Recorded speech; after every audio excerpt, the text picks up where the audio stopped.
All right, so let me tell you about something that's happening right now in your town if you have builder activity around you. There are these inventory review meetings. That's what they're called.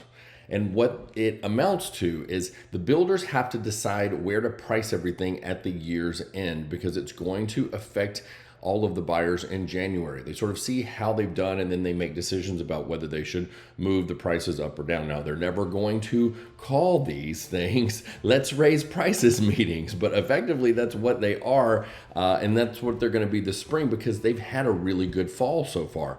So right now in offices all across Texas, those executives are getting together, they're making those decisions. And what's happening in those rooms is that they are deciding to go up on price and on which homes and which lots, which incentives are supposed to disappear. So what they're going to do is as the market improves, they're not going to put quite as much meat on the bone. They might start with removing some closing cost incentive. They might start with instead leaving the closing cost incentive in place, but raising those prices instead so that they can fatten their margins because they can, yeah? So if you're buying in the next, let's say 90 days, this is really something you should listen up for because what happens in these meetings matters more to you than almost anything else whenever it comes to the price of the home that you actually pay, okay? So let's go ahead and dive in. I'm gonna show you exactly what the builders discuss, what signals indicate that those price increases are on the way. I'll tell you about that in a minute.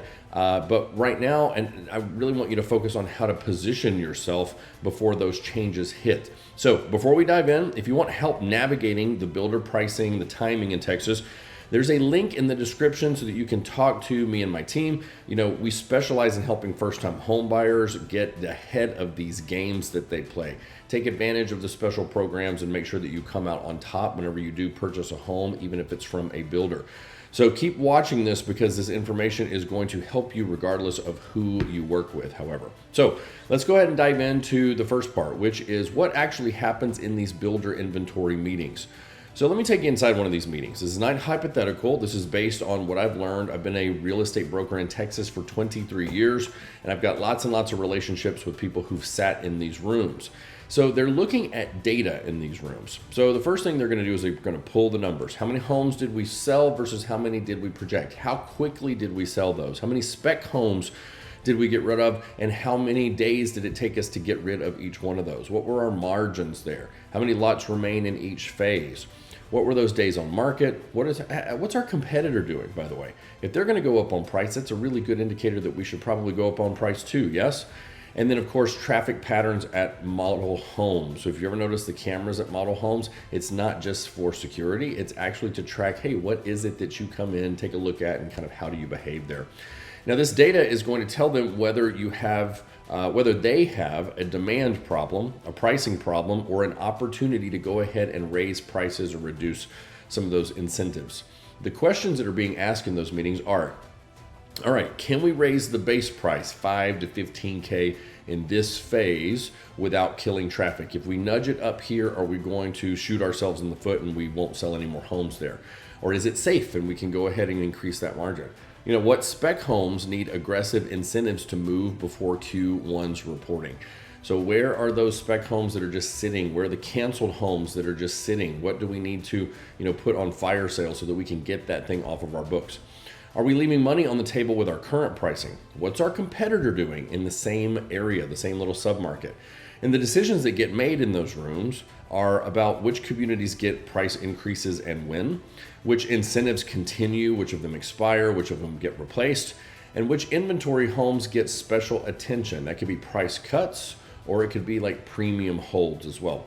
How to position the Q1 marketing and sales strategies, and all of these decisions are usually implemented within 1 to 3 weeks. You're watching these meetings happen now so that they can figure out what's going to happen come January 1st, January 7th. Now, the signals that price increases are coming, you can really learn to watch out for here. They don't announce price increases. That wouldn't be very good for business.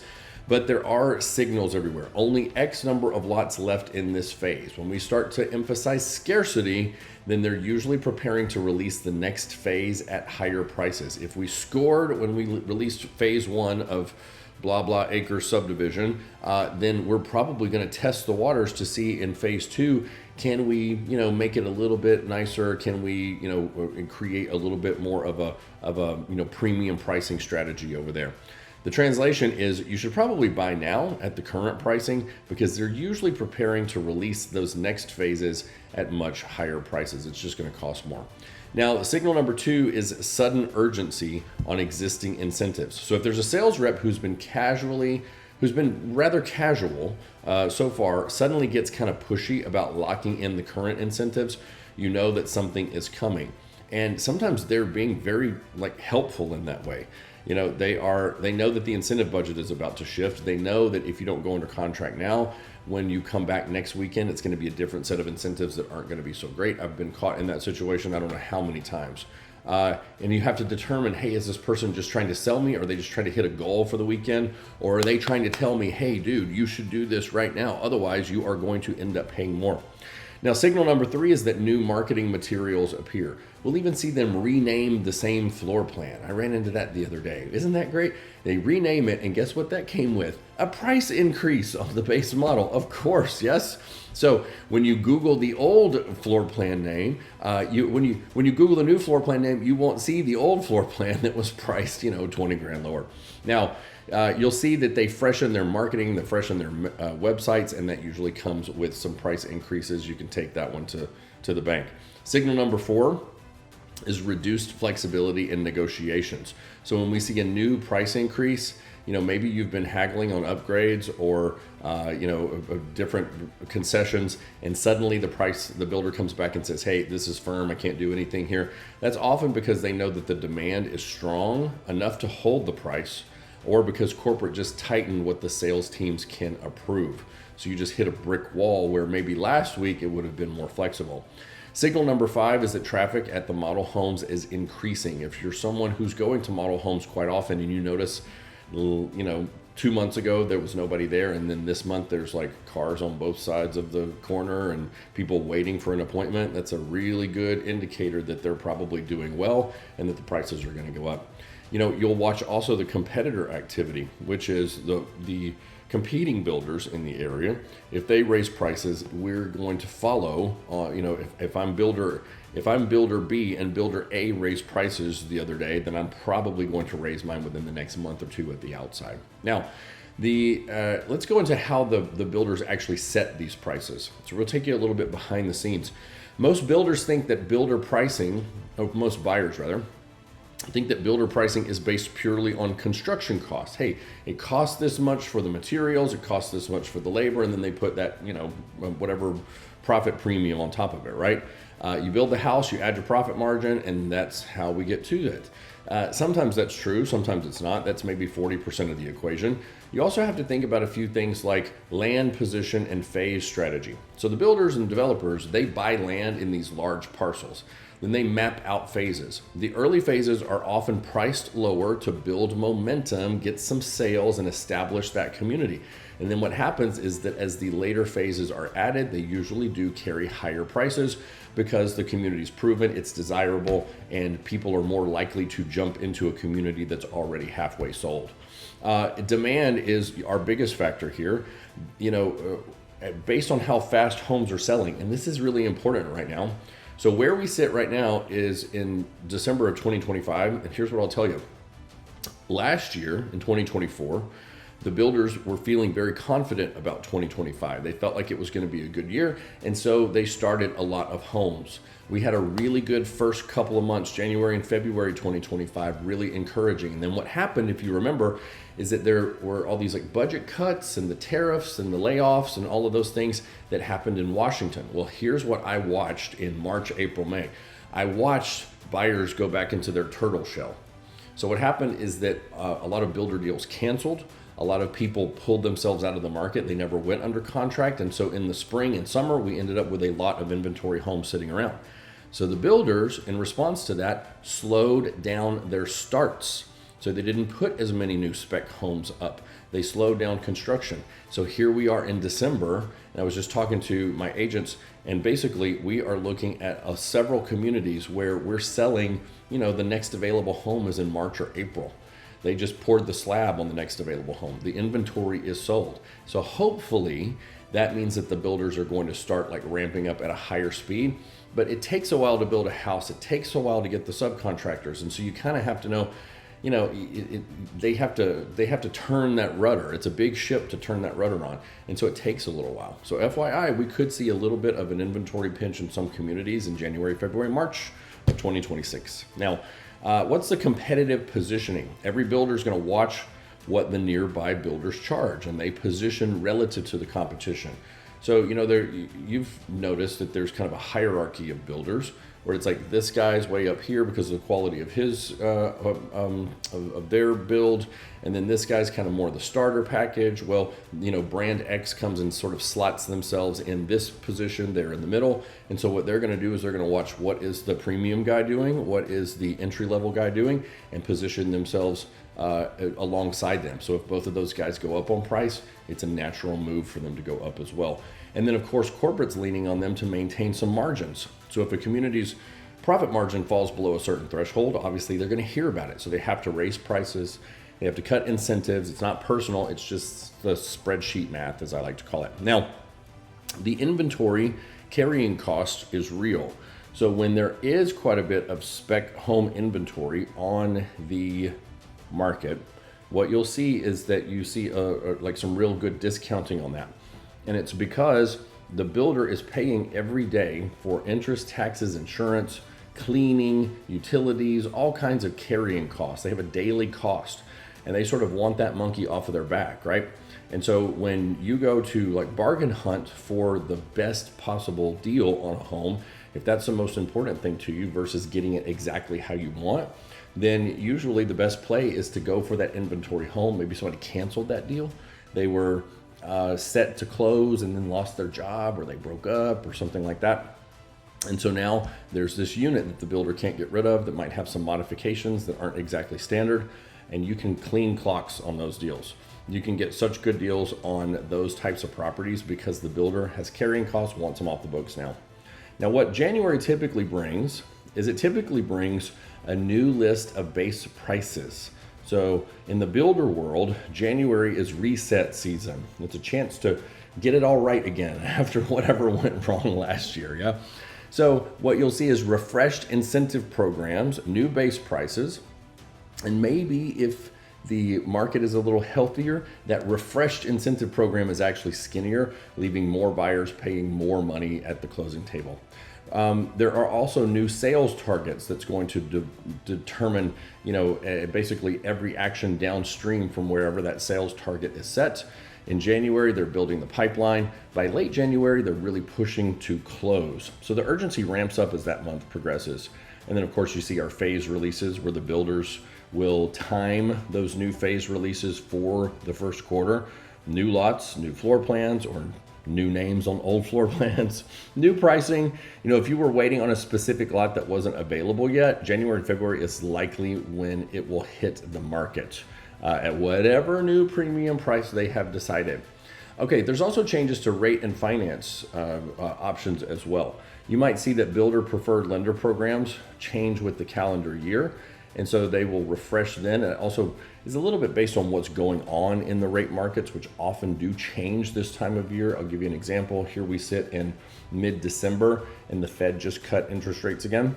So what we saw is a quarter point dip today in interest rates. Today's December 10th. Now, for all I know, they could go back up in 2 hours, right? But what you see is that this time of year, there's a little bit of instability in rates. Today, it was in a good way that helps make things a little bit lower cost.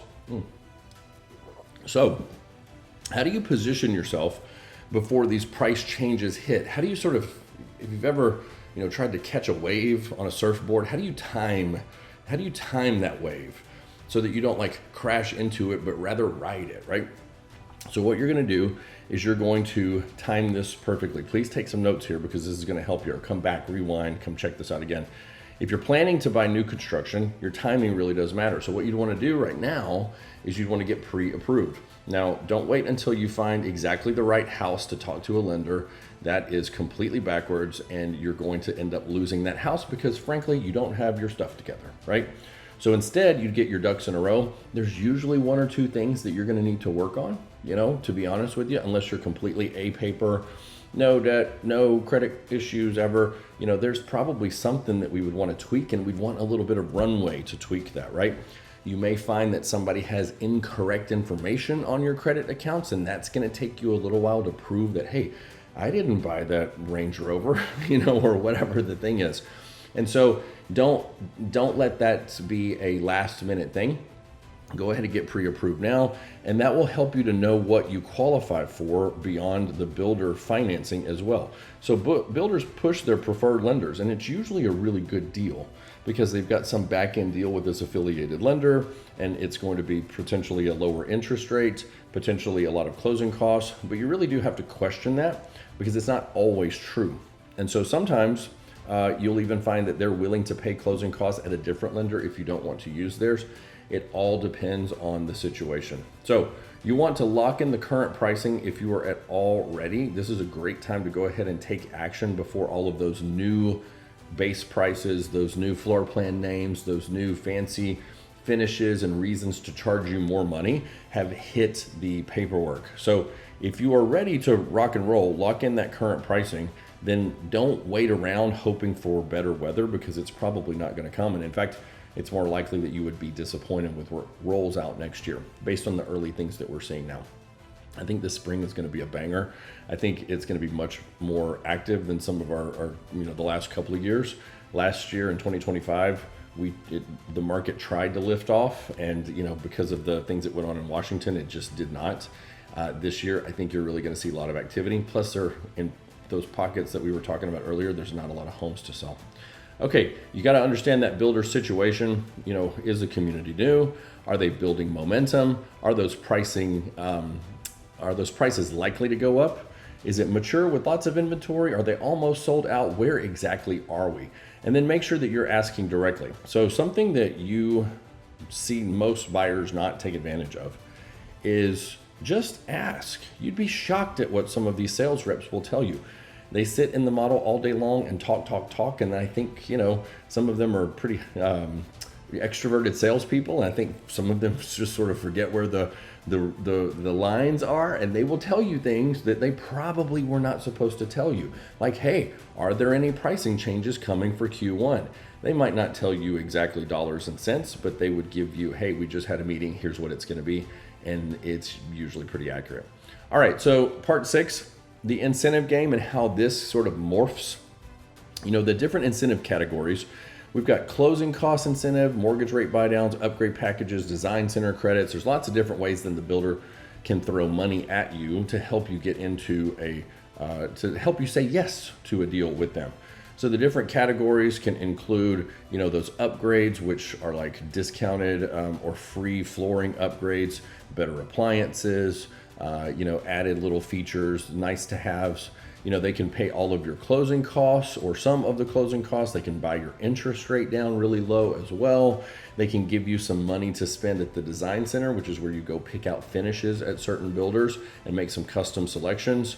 Or they can just do price reductions. That's usually the last thing that they will offer to do. They will do that out of desperation whenever a house has not moved or when we beat them up on negotiations, but it's usually the last thing that they'll offer. The incentive rollback happens when demand is strong. The incentives are going to shrink when more buyers are out there looking to purchase homes. Now, when demand is weak, you'll see those incentives grow. It's just supply and demand, and they're trying to get you in there. So if you're waiting for a better deal, but we think that demand is going to be higher in the spring, and we also think because builders slowed down their starts in 25, that we're going to have a little bit of an inventory challenge in some pockets. Does that tell you that you're in a better situation this spring or a better situation here in December 2025? It's probably right now. Now, comparing incentives to programs. So what you're going to have to do is you're going to have to take a critical eye to what do these incentives actually mean. So the builder might throw you, $20,000 closing costs if you use our lender. That's cool, but what if their lender doesn't have the program that's going to pay you back every year on your income tax credit? What if the program doesn't include any kind of down payment assistance that you really need because you want to keep your cash, maybe invest it instead, or maybe you just don't have a lot of cash to spread around for that down payment. So is the builder lender most often the right choice? Yes. Is it always true? No, it's not. What are some red flags that you'll see when we look at builder pricing strategies? Well, red flag number one is that it's constantly this limited time, pressure. If you don't buy it on Saturday, it's going to go away, that sort of thing. There's always a sale, right? It's the incentive is going to expire this week, but somehow it keeps getting extended, or it ends this week, and then another incentive that's basically the same thing starts next week. And like we say here, it's manufactured urgency. So yes, you need to watch the market. Yes, you need to make decisions about these trends where, hey, I see a lot of demand coming. I don't want to be in a market where there's a giant demand. I want to buy before that demand hits. That's smart. Getting sucked into buy it right now or we're all going to die, like that is not the right play. Pricing doesn't match comps. So it's really important to kind of watch out for some of these maneuvers that the builders will make. Some of them, not all of them, but they'll basically raise prices on everything, for the week. And you go, hold on, I've been watching your website and everything was selling at $235. Now it's at $249. What happens when we go to get that appraisal? How do we magically, defend this home going up $14,000 in price? And whether it appraises or not is kind of a secondary question. It's more about, I recognize that I just saw a pop in the pricing. Is that because of real market factors, or are they just testing something this week, throwing spaghetti up against the wall? That pressure to skip your due diligence. Hey, we got to get this done right now. Why would you, want to think about it? All that stuff, that's not a good sign. Incentives that require their lender, it's a yellow flag. Okay, it doesn't mean it's the wrong call. In fact, it's often the right call. But like we said, you really do need to look deep before you leap and make sure that this holistically is the best program and set of offers for you. And then vague or verbal promises, if it didn't happen on the contract, in my view, it didn't happen. So it's really important that we get anything that we were excited about in writing, okay? Especially from a fast talking salesperson. So what do? You are going to, you're going to institute a little action plan here. So what I want you to do is I want you to get your financing foundation in place. So you're going to get pre-approval from a mortgage professional, not just the builder's lender. You're going to get that understanding of what Texas programs you can qualify for and that clear picture of your true buying power. You're going to research specific communities and you're going to really start watching these. And if we can get even historical data about like, hey, what were the prices 2 weeks ago? What were the prices a month ago? I really want you to get educated. Once we start dialing in on neighborhoods, you want to learn the history of the last year or two. What's been going on over there? How have they been releasing these homes? How quickly have they been selling? And what does that do to my negotiating situation? Understanding current versus future pricing. If you know that there are some planned releases, what does that do to your future options if you were to hold off for a couple of months and come back and want to be in the same neighborhood? And then of course, comparing those builder deals to the programs that are out there. Just because it's, with the builder lender doesn't mean it's always the right option. And we need to make sure that we compare that. It's kind of like Goldilocks, right? You want a program that's not too small, not too big, but is just right based on your situation. And then this final thing is be ready to move. So if you see a screaming deal and you see walking into some equity and you see a really cheap monthly payment, be open to what would have to be true to do this. We might even be able to do something like have the builder contribute to your lease early termination fee. That's happened before. That used to not happen at all. But then when the market softened, they started getting really flexible about doing what it takes to get a deal done. They can't put that on a sign. They can't put it on the billboard, but is it an option? The answer is sometimes yes, it is. So if you want more help in understanding these builder pricing, sort of this matrix that we have in Texas, you want to make sure that you're not leaving any money on the table, especially. The link is in the description. We love to help first-time homebuyers navigate this stuff every day, and we want to make sure that you get your questions answered. All right, hope this was helpful. See you later. Bye.